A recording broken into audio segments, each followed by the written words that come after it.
¿Qué podemos hacer para sobresalir de esta crisis?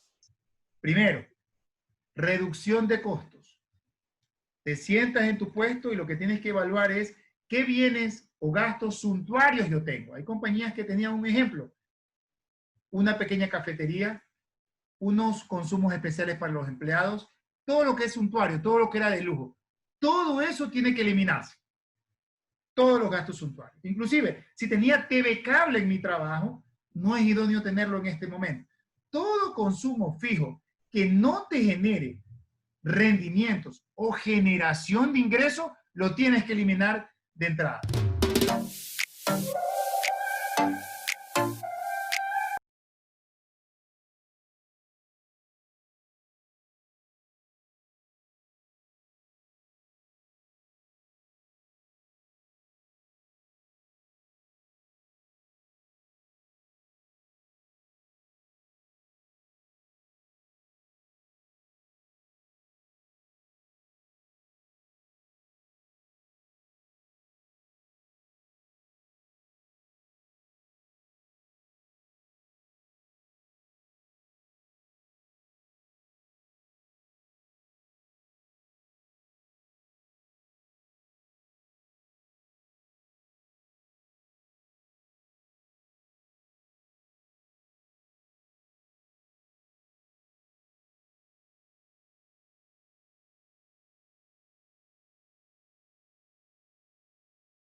Hola, hola, ¿cómo están? Bienvenidos al programa. Mi nombre es Ricardo Mortola Viteri. Esto es Análisis en tiempos de coronavirus. Muchísimas gracias a todos por estar del otro lado. Como siempre, todos los que nos siguen en el dial 106.5 FM, Guayaquil, Guayas, Ecuador. Y lo interesante es que no solamente nos siguen del dial 106.5, sino que nos pueden seguir desde cualquier parte del mundo.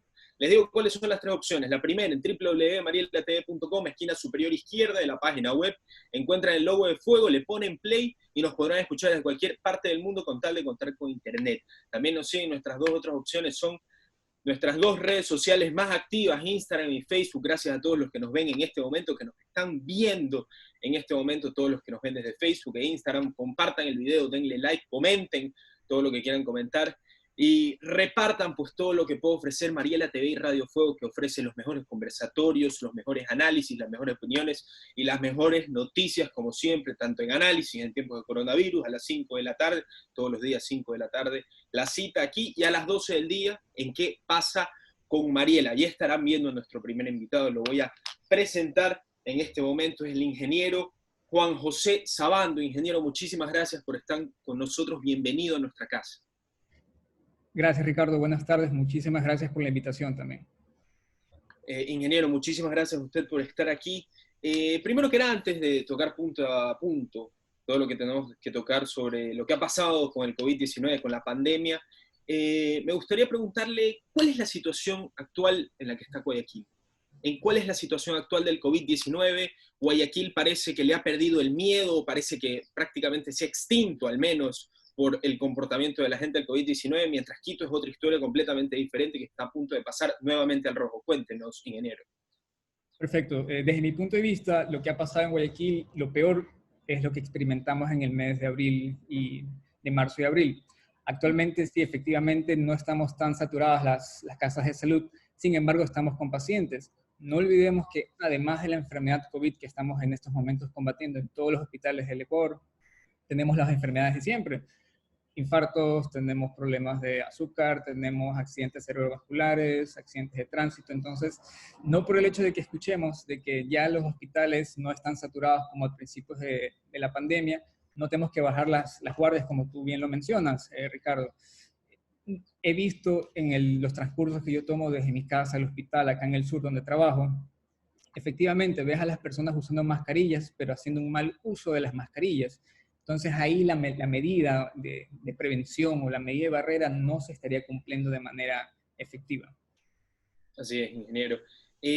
Hablemos un poco de las medidas de gestión de riesgos y lo remarco cuando usted bien dijo el mal uso de las mascarillas. Yo creo que muchísimas personas tenemos la voluntad de querer cuidarnos, de querer cuidar a otros, pero no lo sabemos hacer bien. Desde el principio estuvo el mito si es que los guantes sirven, si es mejor solo lavarse las manos, si la mascarilla es de este lado, del otro lado, cuáles son las que sirven, las N95. Cuéntenos, ¿cuál es la mejor manera de gestionar el riesgo del COVID-19?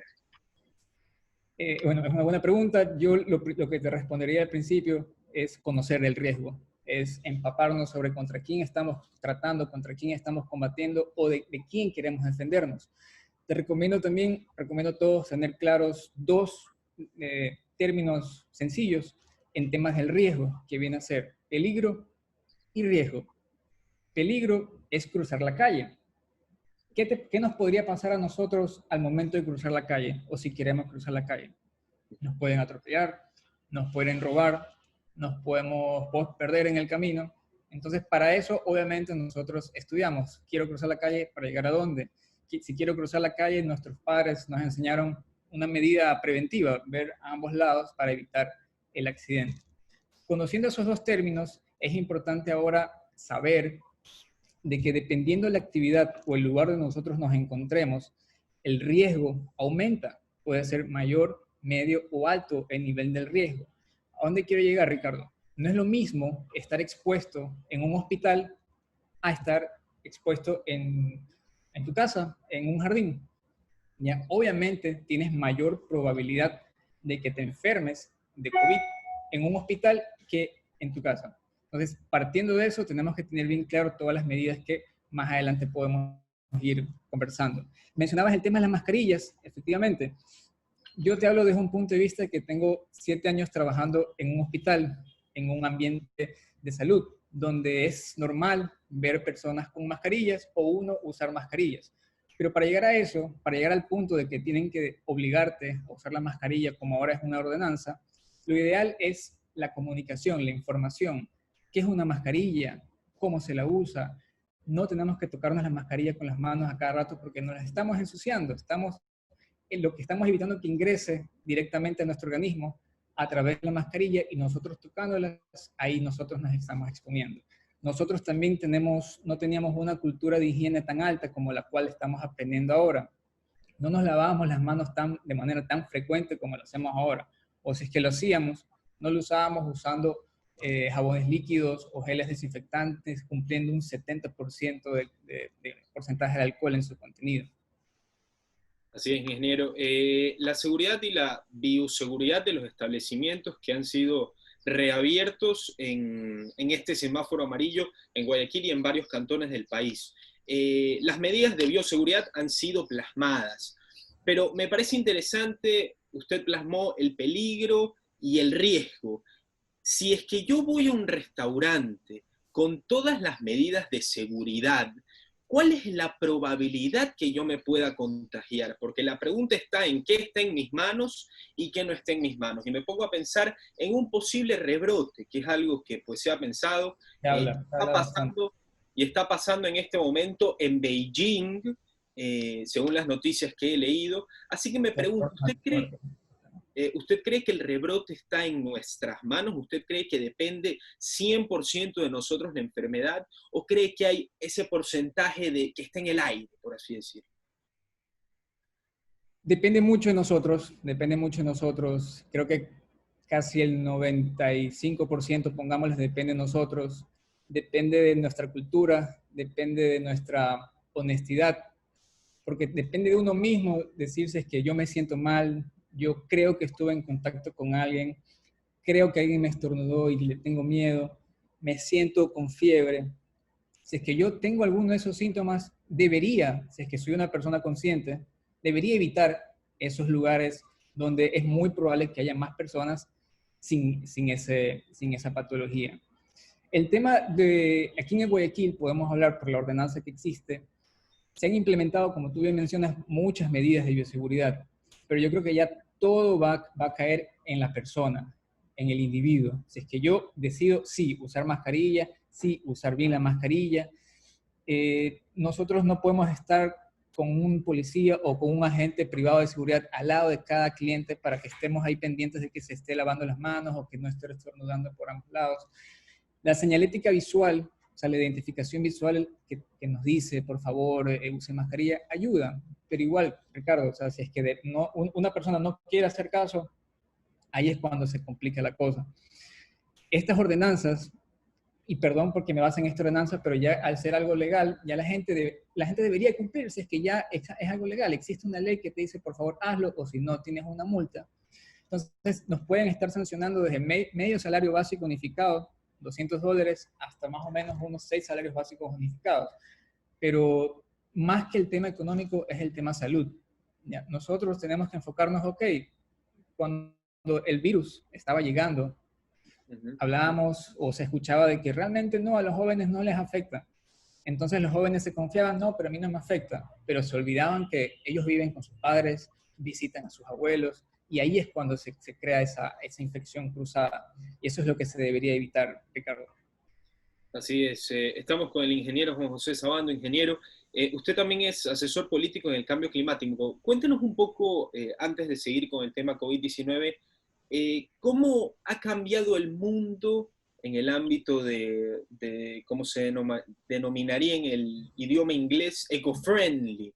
Las personas que son amigables con el medio ambiente, hospitales verdes, huertos. ¿Cuál es la personalidad que han tomado los gobiernos y los ciudadanos del mundo, dado a esta pandemia, para ser pues parciales hacia este cambio climático y esta voluntad de querer cuidar nuestro planeta Tierra?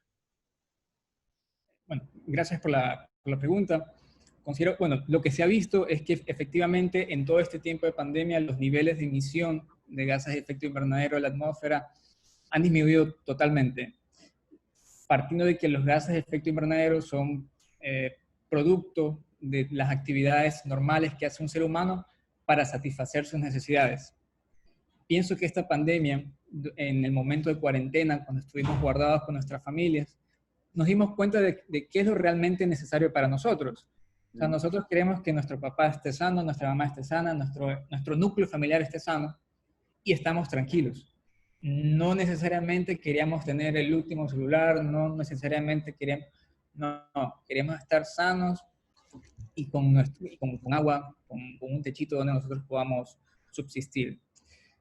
Con respecto al cambio climático, todos los convenios, actualmente el Convenio de París, que está desde 2015, lo que apunta es la disminución de esa emisión de gases a la atmósfera. Ujú. Eso se daría si es que cambiamos nuestras matrices de fuentes de energía, si es que mejoramos nuestras costumbres, nuestras culturas. Tú mencionabas el tema de los huertos orgánicos, huertos urbanos. Son culturas que en otros países desarrollados funcionan. ¿Por qué no funcionaría en un país en vías de desarrollo? Mejorar a través de educación o programas informativos, aprovechando espacios como el que tú tienes, y te felicito mucho, para poder informar temas que ayuden a la sociedad a obviamente crear un mundo más llevadero, un mundo más sostenible, o como bien lo mencionaste, bien eco-friendly, ser amigos, ser panes del ambiente, llevarnos juntos. Nos hemos dado cuenta que nosotros guardados estamos asustados, pero la naturaleza sigue creciendo. O sea, si es que es por la naturaleza, no depende de nosotros. Nosotros estamos dependiendo mucho de la naturaleza. Y ese es el mensaje que hay que tener. Nosotros dependemos de la naturaleza y no ellos de nosotros. Ellos sí. Así es, ingeniero. Una disyuntiva que siempre pues, ha surgido, sea en redes sociales, sea en altos mandos políticos, y si me puedo referir específicamente a los Estados Unidos, hay pues una comparación de que explotar el medio ambiente es igual a mayor bonanza económica.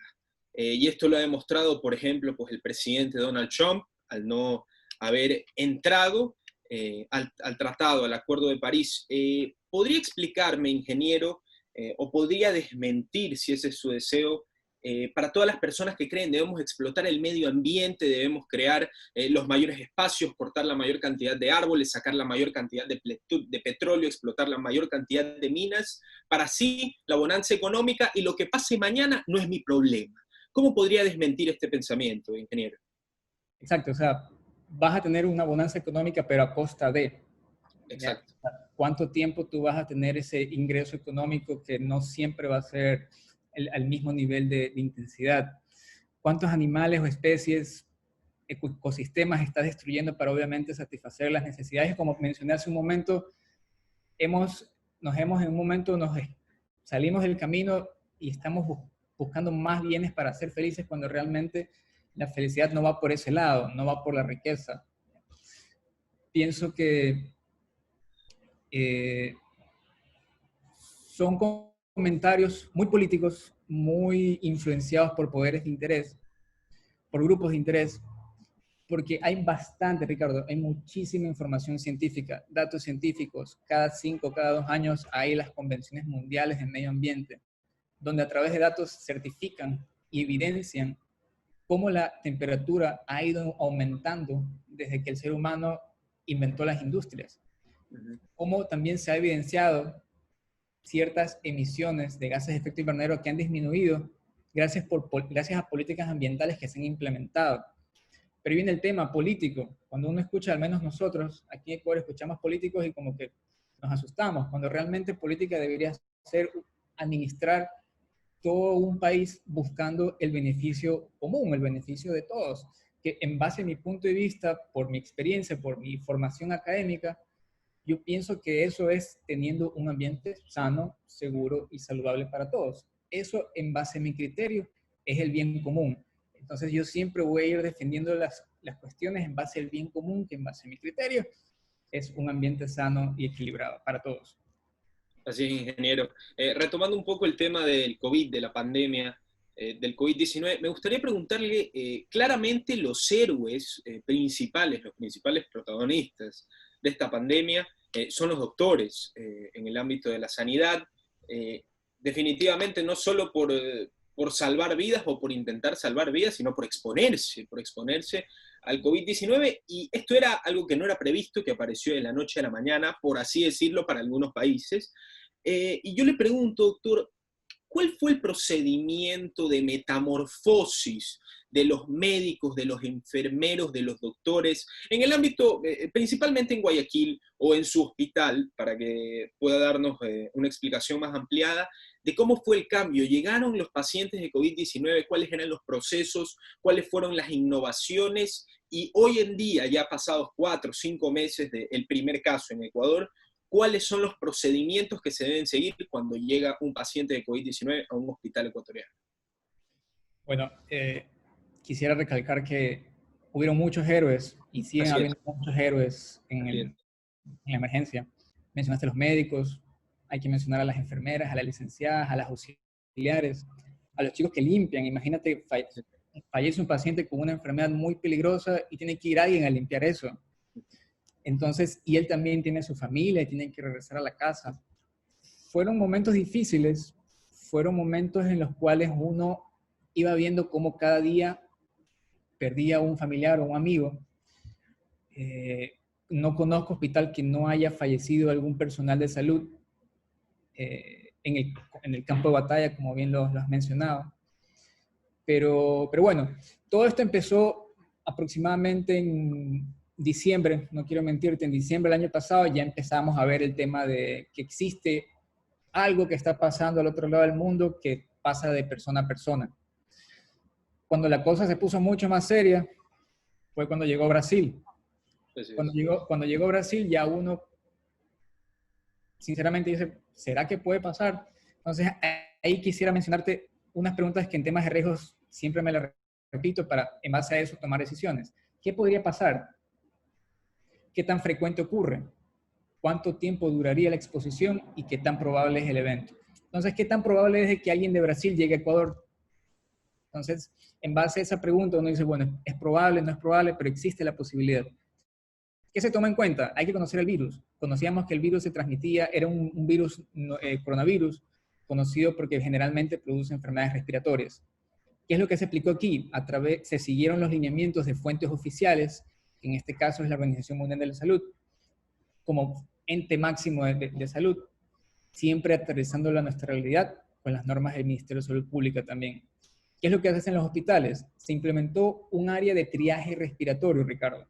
Al ingreso al hospital se habilita un área o un consultorio donde toda persona que ingresa toma la temperatura y en base al nivel, en base a los grados que tengan de temperatura, se toma una decisión.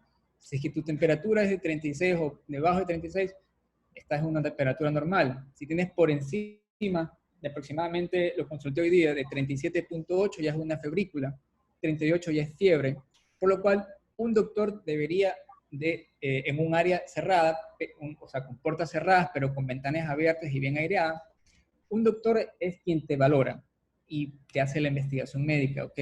¿Desde cuándo te sientes así? ¿Has tenido contacto con alguien? Actualmente has estado en alguna reunión? ¿Has compartido buses con alguien? Para ir determinando si es que es un caso o no sospechoso. Entonces, ese es como que el flujograma inicial que todos los hospitales deberían implementar o ya deberían de haber implementado producto de esta pandemia. Un triaje respiratorio es un área donde cada paciente que ingresa lo valoras y determinas si es que es sospechoso o no es sospechoso. Hay hospitales, Ricardo, perdón, antes de que otra pregunta. Continúe. Hay hospitales definidos por la autoridad de salud que son los que reciben los pacientes COVID, porque son hospitales que tienen su capacidad de respuesta para eso. En mi caso, este hospital no fue designado como un hospital de respuesta para COVID, porque en nuestra área es más pacientes pediátricos, fracturas. Entonces nosotros lo que hacemos en el triaje respiratorio, si determinamos un caso sospechoso, lo mantenemos estable y lo derivamos a una casa de atención de salud del Ministerio de Salud Pública. Te puedo decir también que en comparación a marzo y abril, y ahora los pacientes no necesariamente tienen que ir a un hospital. Acuérdate que antes, si uno tenía duda, tengo o no tengo, iba a un hospital, era para que lo tengas de ley. Pero actualmente, si es que tú tienes esa duda, ya existe, gracias a gestiones que ha hecho el municipio, que son competencias que no le competen, o sea, no son de ellos, pero implementaron sistemas de atención de salud primaria, es decir, consultorios, consultas externas en diferentes partes de la ciudad para los casos leves, irlos tratando y así de esa manera descongestionas los hospitales y evitas que se saturen. Así es, ingeniero.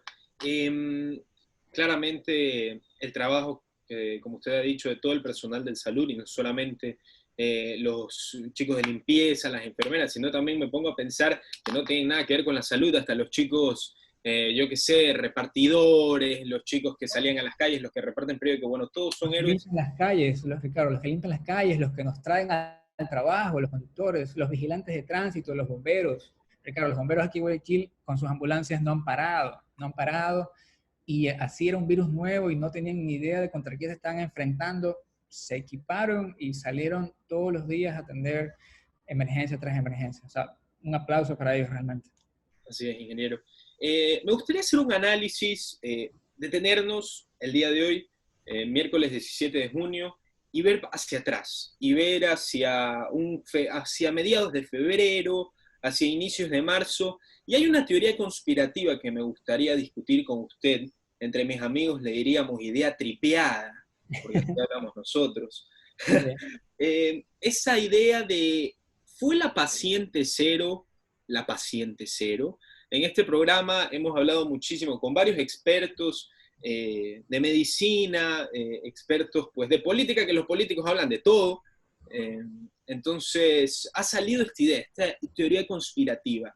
En un punto fuimos el Wuhan de Latinoamérica, claramente ya no lo somos. Brasil y Perú nos ha superado con creces, y realmente, pero en cierto punto lo fuimos. Y yo le querría preguntar, ingeniero, ¿fue la paciente cero lo que desencadenó absolutamente todo, o hubo otro cabo suelto que fue lo que expandió esta pandemia en Guayaquil y en aledaños? Quisiera saber, o sea, no quiero dañar la pregunta, te iba a hacer la interrogante, ok, ¿en qué quedaste con tus amigos? Pero bueno, a ver. No, sí, los políticos y todas las personas que han sido invitadas aquí, muchísimas, me podría decir 2 o 3, que es bastante para que digan una sola idea, mencionaron que incluso antes del 14 de febrero llegaron personas de ascendencia asiática a Guayaquil, y unos me dijeron tan simplemente como se pasearon por la bahía, 9 de octubre, bla, bla, bla, caminaron, contagiaron y se fueron. Pero, según ellos, según los que hablaron en este programa, la paciente cero simplemente fue paciente cero en lo oficial, en papel. ¿Está de acuerdo con eso? Estoy de acuerdo con eso. Acuérdate que ella no vino sola en el avión. ¿Cuánta gente por lo general viene en el avión? ¿Cuántos aviones no vinieron antes de ella? Acuérdate del caso que hubo en Quito, de que no tenía, la ministra decía que sí, no tenía, el jefe de cuidados intensivos, quien trataba al paciente, decía que sí tenía, y al final nunca se supo del tema. Ahorita en estos momentos ya es un poco más sencillo decir, ok, en qué fallamos, pero hay muchas cosas que se pudieron haber hecho mejor. No en ningún momento para buscar culpables, ni echar la culpa. Realmente los individuos, el caso número 0, o las personas que vinieron en aviones, responsables no son, porque realmente tú no sabías que tenías, ya estabas con la infección por dentro. Acuérdate que existen casos asintomáticos y sintomáticos, entonces, ¿cómo saber? Pero fallamos en los controles, Ricardo. Acuérdate que aquí la mejor estrategia que se quiso implementar en los aeropuertos fue poner una mesa con trípticos y preguntarte, ¿tienes coronavirus? ¿Tienes coronavirus? Y realmente eso no es nada eficiente. Una lástima también que producto de esta pandemia se ha visto cuánta falta de preparación existe en la autoridad de salud, pero también cuántos aún ciertos vacíos tenemos con respecto a la seguridad o privacidad del paciente. O sea, creo que de un momento para el otro todo el Ecuador supo nombres y apellidos y tía y abuela de quién era el caso número 0. Y son cosas que deberían respetarse porque es la privacidad y seguridad del paciente. Entonces, son cosas que debemos ir aprendiendo. Tenemos que ser resilientes, ir creciendo y adaptándonos al cambio, pero siendo mejores. Esto es una lección de vida para todos. Es un golpe, nosotros que somos jóvenes, es un golpe fuerte para nosotros porque de un momento al otro estás viviendo una pandemia que nunca en tu vida te hubieras imaginado experimentar, pero la estamos viviendo, estamos saliendo, somos sobrevivientes, pero tenemos que salir como mejores personas, no como lo que éramos antes, sino como una mejor persona, volumen 2, por decirlo así. Así es, ingeniero. Unas dos últimas preguntas antes de despedirlo y agradecerle la primera. ¿Qué opina de los medicamentos implementados para combatir el COVID-19? En más de 70 países se está intentando producir una vacuna efectiva contra el coronavirus. Se ha hablado de la hidroxicloroquina, de la cloroquina, entre muchísimos más, CNN, que yo lo leo todos los días hay una medicina nueva que te salva el coronavirus, aparentemente. Yo le pregunto, ¿cuál es su perspectiva? Yo creo, al menos, desde mi opinión, si me permite la audiencia, que evidentemente que no haya una vacuna o que no haya una medicina que sea 100% efectiva, yo creo que eso no puede permitir que no nos permitamos intentar, que simplemente nos sentemos a esperar morir y decir, bueno, no hay vacuna, no te puedo inyectar nada, simplemente espera hasta mañana que te mueres. Entonces, yo le pregunto a usted, que tiene esta perspectiva de los hospitales y de los centros de salud de Guayaquil principalmente, ¿usted cree que cuál fue el procedimiento que se le daba a los pacientes? Y yo creo que es incriticable no existe la palabra, no se puede criticar, porque realmente, como le digo, no hay una vacuna factible, entonces nos esperamos a sentarnos a morir. No, de ninguna manera. Sí, no hay un tratamiento específico todavía para seguir. Sabemos que la salida para todo o evitar que nos enfermemos es encontrar esa vacuna, como bien lo mencionas. Sabemos que una epidemia tiene dos finales. Tiene un final médico, que es cuando encuentran la vacuna, y tienen un final social. Se puede decir que el final social en Guayaquil ocurrió hace un mes más o menos, cuando ya la gente dijo, ok, salgamos, hay que trabajar. Entonces, principalmente por ahí. Me repites la pregunta, pero Ricardo, que pasó justamente una metrovía. Sí, no se preocupe. Ingeniero, le preguntaba los procedimientos, cuáles fueron los procedimientos intentando que se les propusieron a los pacientes, y algunos intentando, y algunos salieron airosos. Yo le pregunto, los que salieron airosos, ¿cómo se los trató? Yo realmente en ese tema no me quisiera meter porque no es un área que domino, porque es netamente técnico. Lo que sí quisiera mencionar es de que, como tú bien mencionas, tratamientos salían todos los días, fármacos salían todos los días, y siempre había una institución que daba y decía que efectivamente funciona. Pero se cometieron errores en cadenas nacionales, es decir, esto es lo que funciona ahorita. Mucha gente optó por eso sin esperar que obviamente hayan muchos estudios científicos que avalen que eso funciona para esta patología. Recuérdate que todos somos seres humanos distintos, todos tenemos un organismo distinto y reaccionamos de manera distinta a un mismo tratamiento. Entonces, muchos de los fármacos que tú mencionaste funcionaban en algunos casos, pero en otros casos simplemente lo terminabas de matar, lamentablemente, al paciente. Se mencionaban temas de que no podías dar ciertos fármacos sin antes hacerle una correcta valoración cardiológica. Entonces, son cosas que hay que ir avanzando y saber de que no podemos tomar a la ligera y decir, esta es la cura, porque la gente está viendo, está escuchando y está esperando esa noticia para ir corriendo a la farmacia y saturar porque ellos quieren salvarse y salvar a su vida, a su familia. Y lamentablemente, que hemos visto en nuestro país, que también son personas que quieren aprovechar la situación para generar ciertos tipos de negocios no sanos. Así es. Ingeniero, usted es muy políticamente correcto, así que no le voy a obligar a decir algo que no quiera, pero yo voy a hacer me voy a mojar, me voy a manchar, y usted simplemente opíneme si está de acuerdo o no. La Organización Mundial de la Salud, que para mí ha sido protagonista principal, de mala manera de esta pandemia, que muchísimos países de tercer mundo están apoyados en esta organización, o por así decirlo, confían en esta organización como una organización fiable, en estos casos precisamente, cosa que no fue una organización fiable, tanto así que el gobierno de Estados Unidos ya le va a dejar de pagar $450 millones, que era lo que le pagaba como aportación a la Organización Mundial de la Salud.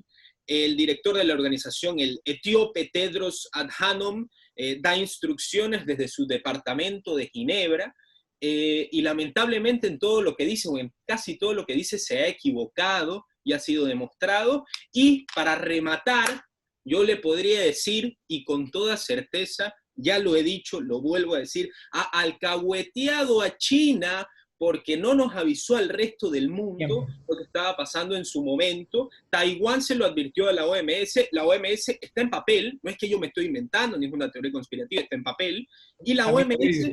Ajá, y la OMS como el pavo sale a las ruedas de prensa a decir, bueno, pueden hacer esto contra la enfermedad que prácticamente yo causé o yo permití que se expanda. ¿Cuál es su opinión sobre lo que acabo de decir, ingeniero?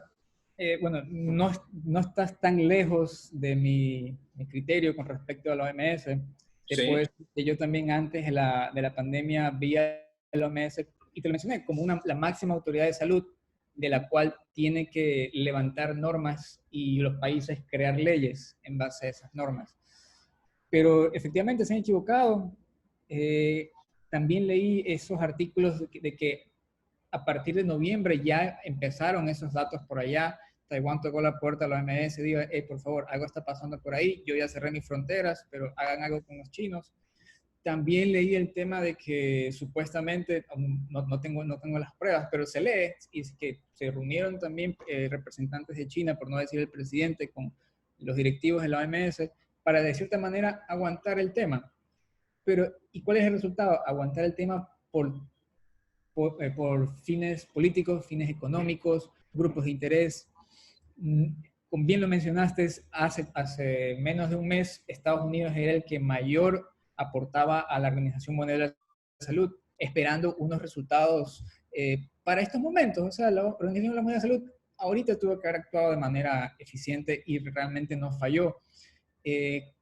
Cada dato que nos daba, que nosotros nos basábamos, hubo un tiempo, ¿te acuerdas?, que mencionaron que efectivamente el virus estaba en el aire y volaba y cogía cuerpos. Así es. Y después lo desmintieron.